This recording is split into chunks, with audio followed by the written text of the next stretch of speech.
lieu de non-droit, où l'État français se permet tout.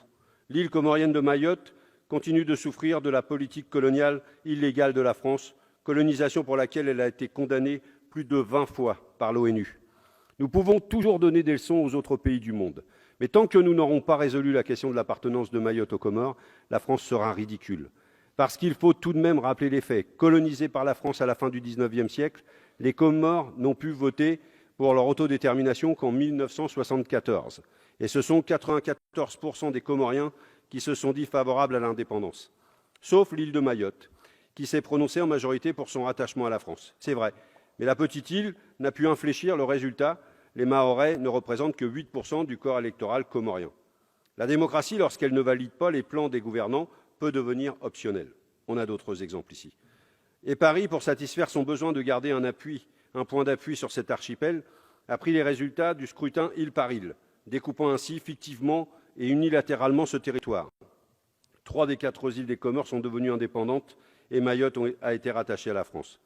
Mais cette décision a bafoué l'engagement que la France a pris dans la résolution de l'ONU numéro 3291 de 1974, organisant le référendum d'autodétermination qui réaffirmait l'unité et l'intégrité territoriale de l'archipel des Comores. J'en profite pour indiquer que cette résolution a été prise le même jour que la résolution 3292, qui, je cite, réaffirme le droit à l'autodétermination des populations du Sahara espagnol. Les membres de l'Assemblée de l'ONU ne savaient pas, ce jour-là, que ces deux cas ne seraient toujours pas résolus 45 ans plus tard. Mais revenons-en à Mayotte. Ce n'est évidemment pas par charité que l'État français s'est attaché à Mayotte. L'objectif est militaire et économique. Quelques matières premières comme la vanille ou le pétrole, et surtout la surveillance militaire du canal du Mozambique, où transite une part très importante du pétrole venant du Moyen-Orient. Voilà le cynisme. La France ne garde ce territoire que pour ces raisons. Il ne faut pas chercher ailleurs la raison du manque chronique d'investissement sur place et du mal-être absolument terrible des habitants de l'île. Vous avez voulu qu'ils soient français, alors vous leur devez une vie digne. La République a des obligations à leur égard. La France n'investit ni dans la population, ni dans les infrastructures, ni dans la santé, ni dans l'éducation. Tant bien que mal, les Mahorais vivent dans ce chaos. Le traitement des humains, la justice, l'obtention de passeports, etc. Tout est exceptionnel. Une véritable hors des règles de notre Constitution. Mais n'oubliez tout de même pas ce que vous appelez ici expulsion des migrants. De Mayotte vers les autres îles des Comores s'appelle en fait un déplacement forcé de population.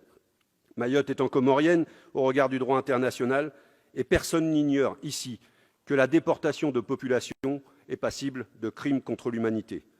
Et il serait tout à fait crédible d'imaginer une transition par étapes pour permettre aux Comores de se réunifier pacifiquement, dans le respect de chacun. C'est d'ailleurs ce que déclarait en 1974 le secrétaire d'État au Dom-Tom, juste avant ce référendum de la honte. Il disait alors, je cite, qu'il n'est pas dans la vocation de la France de dresser les Comoriens les uns contre les autres.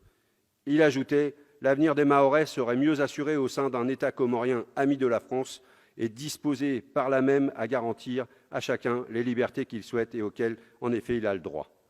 Les élus de Mayotte nous présentent un texte qui les met tous en cohérence. Il faut l'entendre. Ils demandent 1,8 milliard d'euros sur 10 ans, c'est-à-dire presque la moitié, moins de la moitié, de ce que représente la suppression de l'impôt sur l'ISF. Ce n'est rien pour la France. Ce n'est rien pour la France qu'1,8 milliard pour assurer la dignité de ses enfants et de ses concitoyens. 500 millions d'euros pour l'habitat, parce qu'un habitat sur 3 est en tôle ondulée, en carton, en papier. Voilà la situation d'un logement sur 3. 480 millions d'euros sont demandés par les élus pour l'eau potable et l'assainissement. 17% de nos compatriotes n'ont pas d'eau potable, n'ont pas d'accès à l'eau courante. 480 millions d'euros pour la construction d'écoles. Un petit Mahorais, c'est 273 euros par an, quand la moyenne en France est 545 dans l'Hexagone. Qu'est-ce qui justifie un écart pareil? Est-ce que nous ne nous rendons pas compte que quand il y a tant d'enfants, la priorité absolue, c'est leur éducation, parce que c'est comme ça qu'on se prépare un futur qui ne serait pas la catastrophe que nous avons déjà sous les yeux.